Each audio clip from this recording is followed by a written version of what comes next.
Loraldia Kultura Elkartea euskal kultura garaikidea sustatzeko eta ikustarazteko egitasmoa da. Hasieratik ikusi genuen gure lan egiteko lerro nagusi bat haur eta gazteak izan behar zirela.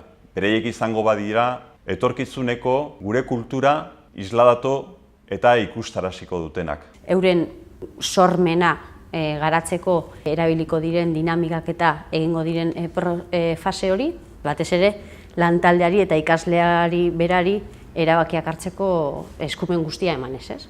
Imaginatu, baina ariketa honetan konturatu da, igual margosterako momentuan ez dala oso sentitu. Kontxo eta rekontxo, beti aldrebes. Kontxo eta rekontxo, ospaztren. Askatuta nago, aspertuta nago. Ez dut etxe, honetan nesin nahi behiago. Alde batetik itxusia delako, beste aldetik txikia delako. Eta azkenik... Pua! Beti bizkar gainean dudalako. Arratsaldeon guztiei, gu Urretxindorri ikastolako 5. mailako ikasleak gara. Aitite eta mama, baserri zahar baten jabeak dira. Ez dute beren baserria saldu nahi. Aitor dinutegi gure etxaldea, kendu nahi digu baina ez da posiblea. Bilboko Loraldia jaialdiak ekimen berria sortu du. Loraldia eskola. Euskal kulturaren transmisioa ikastetxetara eraman nahi dute eta gisa horretan Deustu eta Urretxindorra ikastolak 2 pastoral prestatzen ari dira. Antzerkia, dantza, bertsolaritza eta oro har, irudimena eta sorkuntza landu nahi dituzte modu horretan.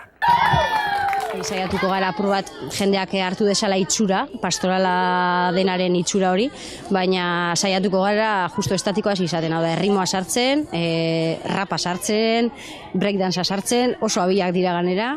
Dantzak, dekorazioak ingo dugu. Pentsatu dugu eneko aritzaren buruzkoa egiteko. Uste dut antzestuko dugula. Naskatuta nago, aspertuta nago! Ez dut ezki honetan bizi nahi gehiago!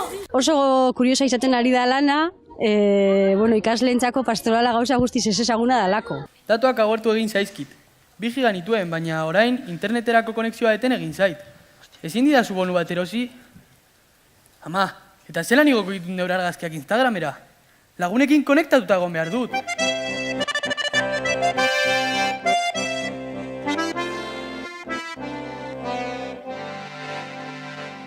Horiko soria horin, bakean da bizitzen, bere larre sasietan, ez da ura unatzen.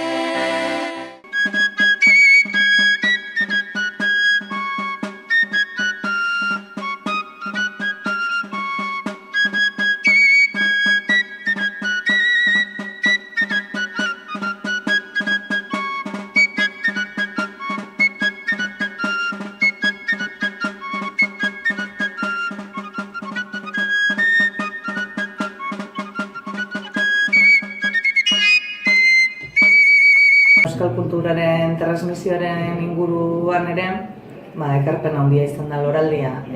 Alde batetik, murgildu gure ikastolaren proiektuan, badago Euskal kulturaren transmisio hori ere, baina Loraldiak lortzen duena da prozesu horretan, edo kultura horretan murgiltzea, eta gurak kultura horren parte izatea eta sentitzea, ez? Kulturaren apurtzu bet sustapena edo murgilketa egiteko, ez? Eta hori ikusi aukera oso interesgarria, aukera aparta, umeak horretan trebatzeko, eta horregaitik animatu ginen Loraldian parte hartzen. Gure ikuskizuna izenburua da 7 kantu, 7 kontu, 7 konexio edo, gaur egun apur bat, lehengo kantuen arteko ari batetik tiraka edo zenbat kontu ateratzen diren, ez? Eta hainbat kanta eta landu ditugu, ez dakit horiko sori ere Juan Mari Beltranek ere abesten duela justo kasoa horretan. Eta hori da, apur bat proiektuaren muina hori da, eta hemen egotearen arrazoia ere hori da, ez? Formakuntza horren jarraipen bat ere izatea, eta kasu honetan musika, Euskal Herriko berezko musika instrumentuekin batera ere. Soinuenea dokumentazio zentro bada, herri musikai buruzko dokumentazio zentro bat. Naiz, penak izan horretu maiz.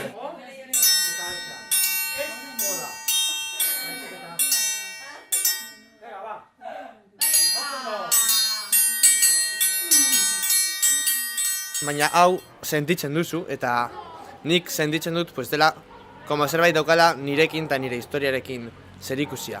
Eta adibidez abestiak entzuten ditut, eta lehenengoan dolan ez ditut ulertzen, baina gero konturatzen naiz, da nire historia eta euskaldun guztien historia.